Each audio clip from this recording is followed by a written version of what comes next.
It's great to be joined by Indians in-game reporter on Fox SportsTime Ohio. You can find him all season long there. He's an Emmy Award winner, and you can find him on WTM 1100, much more as well. It's Andre Knott joining us to talk some Tribe. And Andre, summer camp, spring training 2.0, it's underway.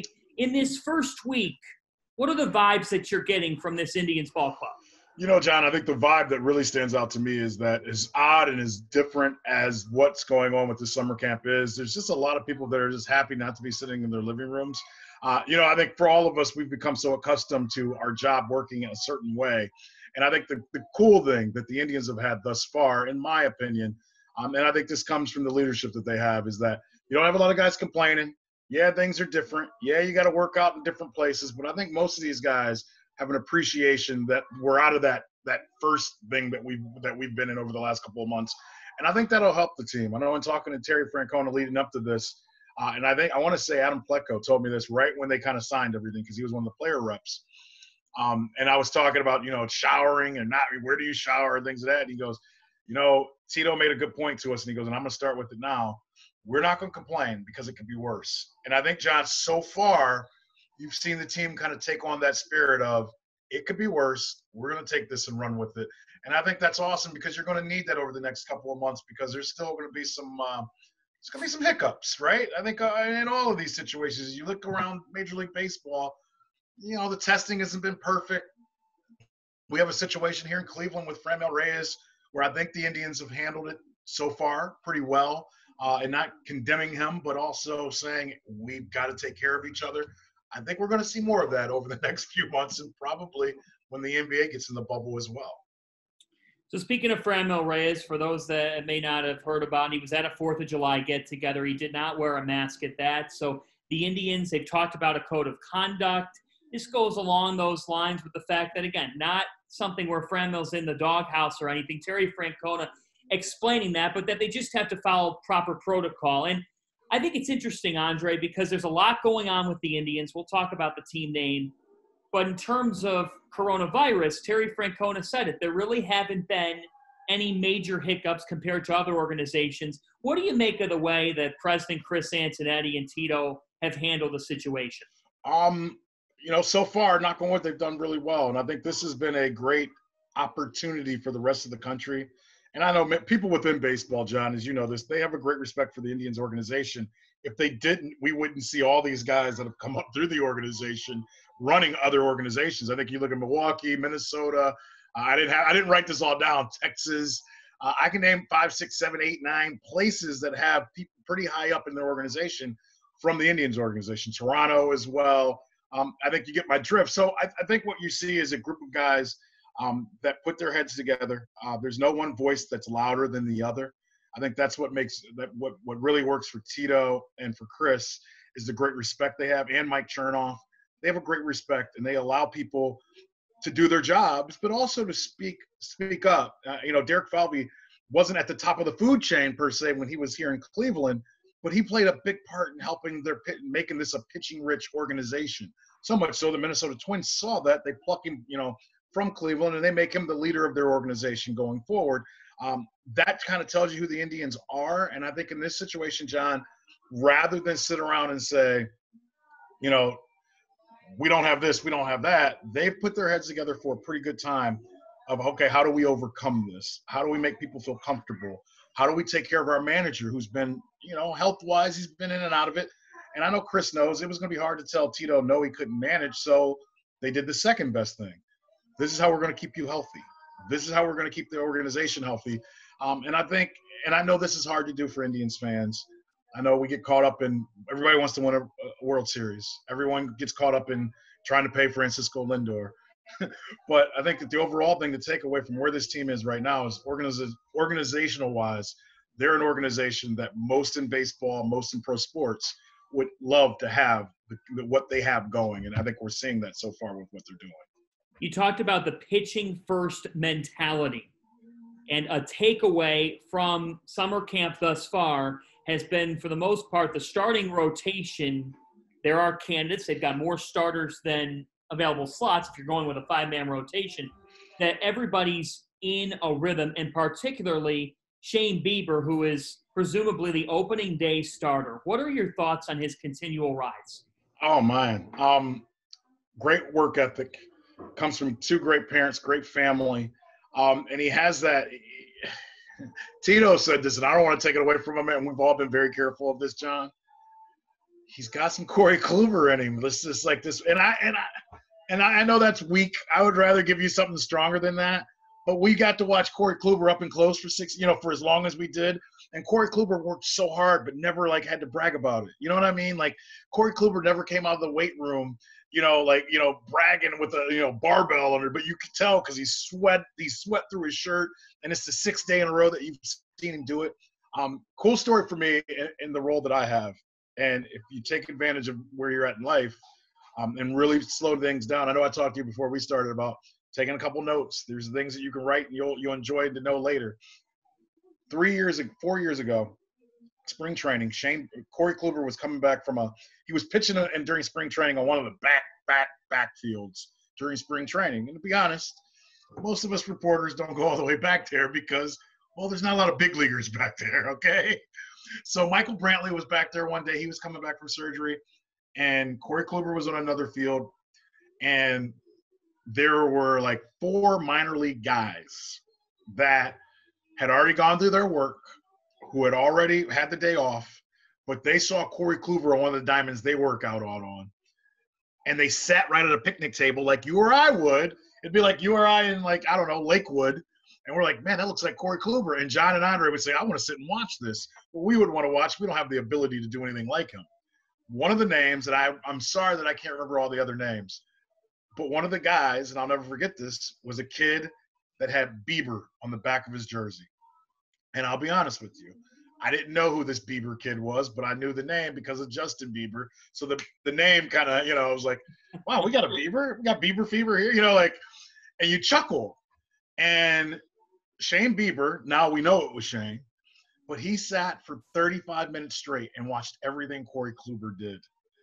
And a year and a half later, Chris Antonetti wouldn't even let Shane Bieber into spring training on the big league side because he didn't want Tito and the coaching staff to see him, because he knew that if Tito saw how this kid worked, if Tito saw and the pitching and everybody on the pitching side saw what he could do, they were going to rush him through and say, forget going to Akron, bring him with the big league club. Well, John, as you know, what really happened, he started out in Akron 2 years ago, blows through there, shows up on his birthday in Minnesota, and hasn't looked back yet. It's got a great work ethic. I think that the other thing that's the Trevor Bauer effect has worked with him a little bit, and Clevenger. And I think Clev and was big on this. We talk about mile per hour so much nowadays in the game and how important it was. Well, Shane kind of came up the opposite. Shane was a kid who was a walk-on, and he was more of he was more hit the corners, precise with the corners. He doesn't walk a lot of guys. To a point when he got to the big leagues, they had to tell him, hey, you need to throw more balls. So you don't hear that very often. And then Clevenger jumps in on him and is like, dude, you only throw 91, you only throw 92. And Bieber's kind of like looking around going, man, I'm barely losing. Why are these guys giving me crap? But what happened is they were like, look, your control is so good. It's okay to let it go a little bit more. And what you saw last year was a guy that understands his control, but now he's throwing at 93, 94. He can sit about 93, 94. Strikeouts have ticked up a little bit. And I think the one thing with any great athlete, and Shane Bieber is with a little success, you believe a little bit more and you're willing to take a little bit more, a couple more risk. I know he worked on a changeup last offseason to go against lefties. It's something that he plans on using this year.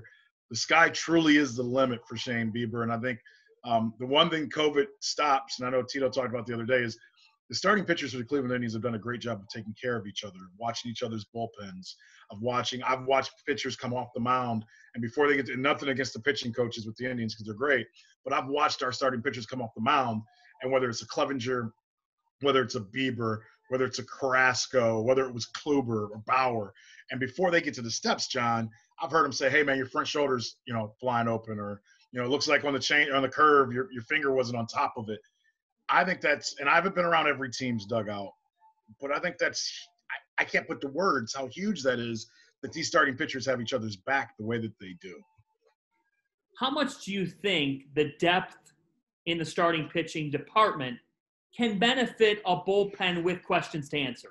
I think that's everything this year. I know Tito doesn't want to get into it. I tried to ask the question a couple of days ago.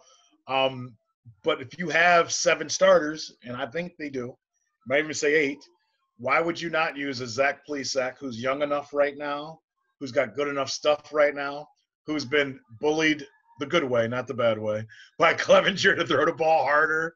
John, I think the Indians have a chance in 2020 to go very far because of the strength of their starting pitching. And if you use a Savali or you use a Plesac to be the bridge to get to the 8th and 9th, I don't know if there's a team, and the way the schedule's set up, you're using a starter to do that rather than a bullpen guy.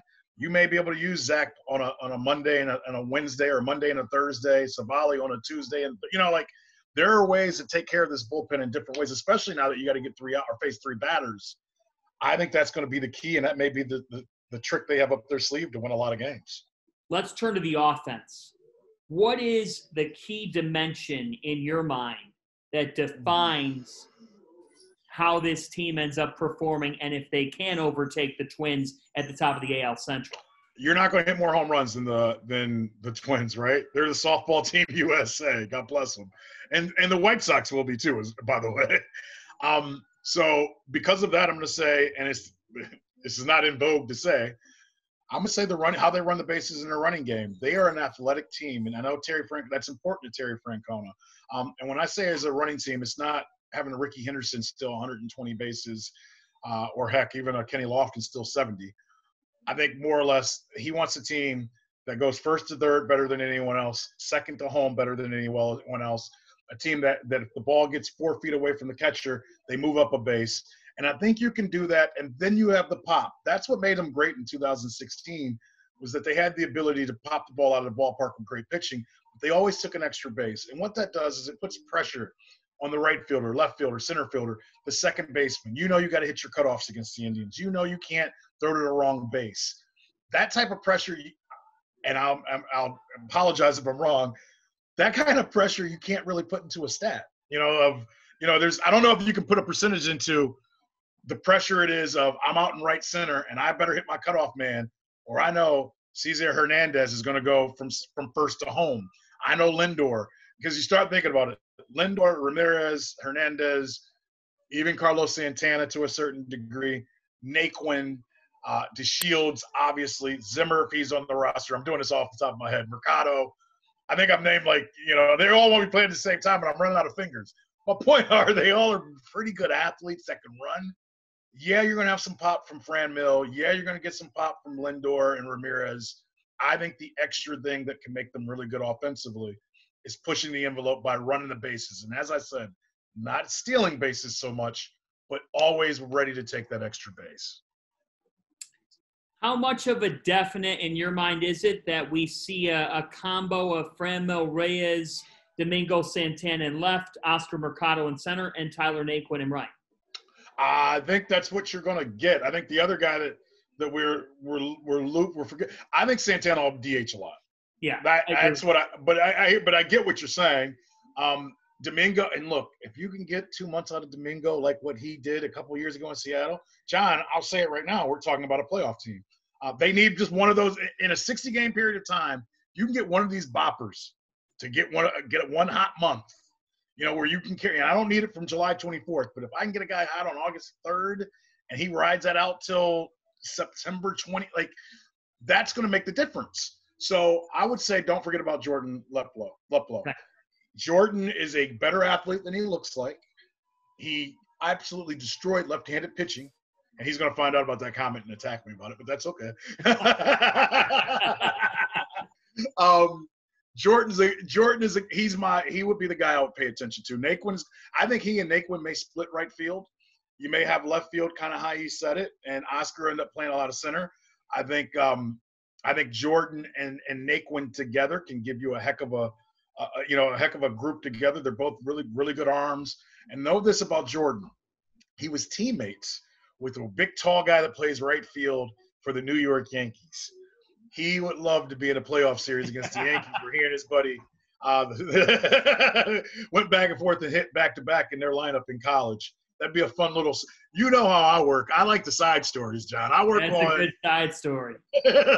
I work on what, who's made motivating who, and Aaron Judge is a big name for Jordan Luplow. I think Luplow's going to have a good season. I really do. I talked with – well, we all talked with Terry Francona here throughout these first couple days of summer camp. And I asked him about Tyler Naquin after he had been asked about him, I think about 36 hours before. And it was one of those things where managers get asked similar questions all the time. But what we appreciate about Tito is even though he had been asked a little bit about Tyler, he comes up with a totally different story about him. And then he linked Josh Tomlin to it. And we know how much he loves Josh Tomlin. But the takeaway that I had, Andre, was it almost is getting taken for granted by the outsider that Tyler Naquin's just back at it, or at least planning on being back at it, and looks like all systems go for how much he's been through. Yeah. First of all, Tito'd you with that question, but that means he's gonna like you. I'll tell you why later. Because I think was it you that he gave the he goes, I think I answered that the other day. You must have missed it. Okay, that's his way of poking the bear. He does it to me all the time. Don't worry. Because I remember chuckling, like, all right, he likes this guy because that's what he did. The thing I didn't get into it with a local radio guy about Tyler Naquin last year about this, but I kind of had to have like I had to say to the guy because he was killing him. I was like, you can say a lot of things about Tyler Naquin. Here's the one thing I stand on. When healthy, he hits 300. Yeah. He does. Now, staying healthy, getting healthy, I can't quantify that. But I know I know he doesn't do it pretty all the time, and I think that's why Tito linked him to Josh Tomlin of, Tomlin may not look like, Randy Johnson, but he can get the job done. Tyler Naquin we all know anything below the kneecaps, he'll swing and knock out of the park. And he's gotten better at understanding his strike zone and leaving balls around here, up and around the chest alone. If Tyler's healthy, he looks to be, he's going to give you quality at bats. They're not always going to be pretty, but he'll get on base. He's got a really good arm out in right field. He's not a center fielder. He's a right fielder. I think Tito likes him because he's one of those baseball words. He's a grinder. Like he grinds. And I think, and I was going to say in a 162-game season, you need grinders. In a 60-game season, I'm sure a grinder won't hurt to have.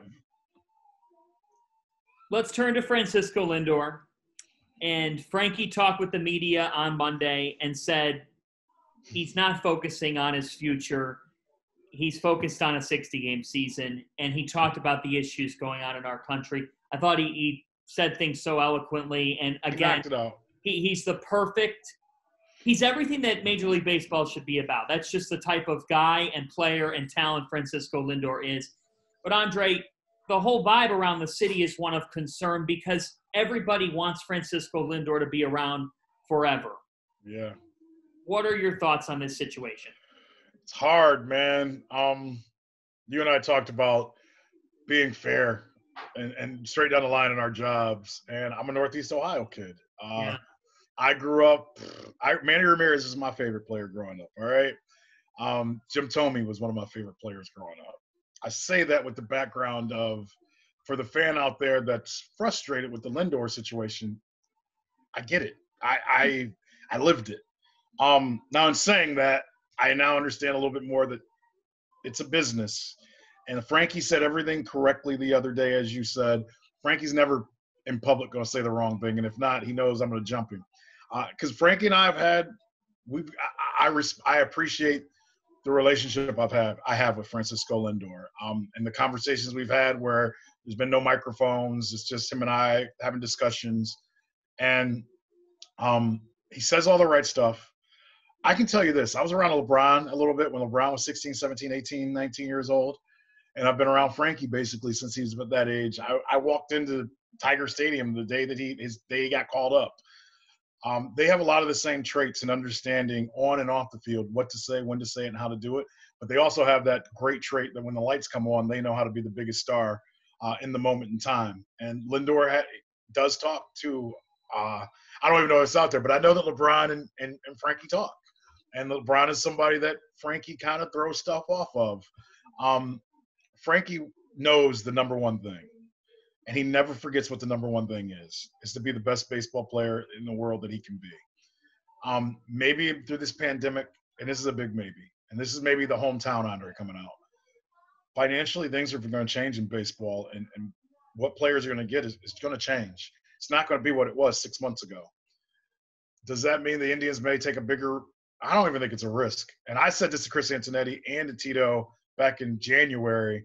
I said, if you don't trade him this year, and I don't think they're going to this year now, I was like, I think you can't get anything back that equals what having Lindor for 162 games. I don't think. And I know that's something that's been talked about. So hopefully after this crazy year we've had, maybe you get him for one more year and you go from there. And maybe if salaries aren't all the way right, maybe you can get him for another year or two. Frankie's going to do what's right for him. He wants to win. I know this. He wants to win a championship here. He wants to fulfill that prophecy.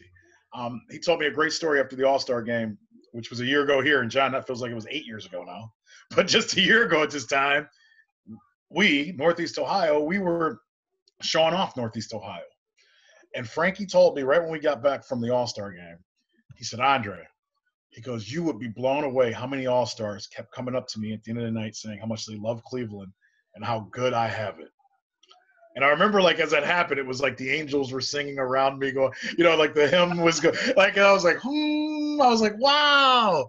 I was like, good. And that meant something to him because he heard the likes of you name the All-Star saying, hey, man, he goes, I don't know the financial part, but you got it good here. This is a good city. This is a good ballpark. I think a lot of the All-Stars liked how easy it was to walk from the hotel and how people were courteous, and that stuff matters. And I think he needs – because the one thing about Lindor that I love, and I love about him, is he thinks he knows it all. I'm saying that kiddingly. But he also respects the successful guys that have come before him. He still talks to Michael Brantley about hitting. He goes to guys – he respects his elders. Sandy Alomar Jr., one of the most important people in Frankie's life. He respects and listens to the guys that have done it before him. And I think and I hope because of that, he will do that going forward in decisions he makes. But keeping him here is going to be really, really, really difficult. I would love for him to play. He said he would love to play here his whole life, but he's also said to me, I also want my worth and what I'm worth. And can you blame a guy for that? No, you can't. It's a business, and you can't when he's that talented and he has a long-term contract in his sights. I think then you turn the page. And I say to myself what a lot of people that follow this team, cover this team, say is, okay, nationally, the thought process is if he leaves town and goes somewhere else, the Indians' window is closed. Yeah. That's the take then. That's the observation then. For sure. But, Andre, when I look at this team, I don't think it's being positive or being overly whatever you want to say. When you think about the fact that Shane Bieber is in his mid-20s, when Mike Clevenger is still a young pitcher, and that it doesn't appear that the pitching's going to suffer a whole lot, that's going to be consistent, and that you're going to still have some money that you probably would have factored into keeping a max type of player left over to potentially get some other players. No one person's going to replace Francisco Lindor, but I think the thought from a fan is, is this like the cycles we've had before where after 2007, then we went into a tailspin for a couple years, then you come back and you've had the last 4 or 5 years like you've had them. Just what do you make of that whole idea that if he leaves town, is that the end of an era and is the window closed? I understand that thought process, but you just broke it down perfectly. I think the Indians – I think when you had Mike Chernoff and you had Chris Antonetti in smaller roles back when maybe a Jim Thome was leaving, back when you were making trades, for Cliff Lee. No, and one player isn't. Now, the one player we're talking about is a top 5, top 3 player in baseball. I want to say Bill Simmons, back in his ESPN days, used to have what I think he called the Patrick Ewing theory, that the team plays better after they lose a star because they all have something to prove. Jose Ramirez will still be here, mostly whenever Frankie's gone. The thing – all right, look, you just said the pitching, and I agree. they've got enough pitching and pitching coming. And if Aaron Savali turns into what we think he's going to turn into, please sack. Tristan McKenzie's still coming. Cameron Hill's a guy that you're going to see who's a pitcher out of the bullpen. Nick Sant, I don't want to be the guy, the Baseball America guy, to read our top 10, but there's some talent that the Indians still have coming. Do they have another Francisco Lindor? I don't know if anybody does. Those don't grow on trees, right. Right. But if you get a couple of, that's where the Zimmers of the world, the Mercados of the world, we need one of those young guys to kind of become something. But do they have a chance to still compete and win? I say absolutely. I think the Chicago White Sox are going to be a good team for a pretty decent amount of time. They're young and talented. But the Minnesota Twins, they got Barrios pitching, but they got a lot of older guys. Yeah, I'll answer your question. Yes, they're still going to be able to compete in the AL Central because their pitching is going to be really good. They still will have a little bit of money. And as long as Terry Francona, and I know he's not going to manage forever, but I don't think he's going to manage anywhere else. They're going to still have an opportunity because of how this organization has been put together. Would it be a little bit more difficult? Yes. But they're still going to have an opportunity to win. And, Jose Ramirez, to me, I've gotten in trouble for this, but I'll say it because I mean it. I mean it. Frankie is a superstar. Yeah. Your pitching is your backbone. The heartbeat of the Cleveland Indians since 16 is Jose Ramirez. You have your heartbeat, you're going to have a chance. And when Jose Ramirez is going, it just seems like there's a trickle-down effect throughout the entire lineup. That's why you talked about those guys with pop. If you get a Carlos Santana to have a hot month of August or whoever it may be, I think it is fair to say, I would echo that and say, that if there's one guy that you want to be red hot throughout the 60 games, if Jose Ramirez is that type of guy, when he's on, everybody else seems to follow. Because virtually, Andre, there are times, and you cannot say this about a lot of hitters in baseball, when he's on his game, it feels as if every time he comes up to the plate, he is going to be on base. It is like wiffle ball. Yes. He's like a softball player. In softball leagues where you can only hit so many home runs, he's that guy. Jose is the greatest story in the world, man. He is what baseball is about. He's what sports are about. He was the runt of the group, and he's become the leader of the pack. And you're right. If he is hot for these 60 games, John, there's no doubt that they will play more games than 60. And he brings there's so much more than just home runs or doubles with Jose. And it goes back to you talking about the offense. The question you asked earlier, I should have just said Jose Ramirez. His aggressiveness on the base paths, his willingness when he's right to foul pitch off after pitch off after pitch off. He is the attitude. He's the heart of the Indians. He drives those other guys. Those guys pick on him and mess with him, but they know when it's serious time, he's the guy that's going to bring it. I'll never forget. And to me, this is a classic Jose moment, but it was Memorial Day 2 seasons ago against the Astros. The team was down 5-1, ninth inning, 1 out, and they had their, I can't remember the pitcher. He's now with Toronto, the closer. Doesn't matter. He was throwing 100 miles an hour, right? And literally, Jose had a 19-pitch at-bat. And it's like, I don't know, forget, it's 85, 90 degrees. It's a Sunday. I had plans to take my wife to a concert, and I'm looking at my watch, kind of going like, hey, man, the game's over. Get this. But Jose energized the entire park, the entire bench. He fouled off pitch after pitch after pitch after pitch.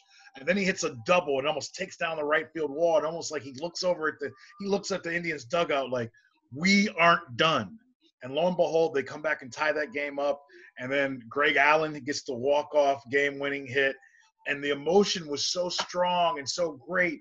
And it all went back to Jose Ramirez refused to quit.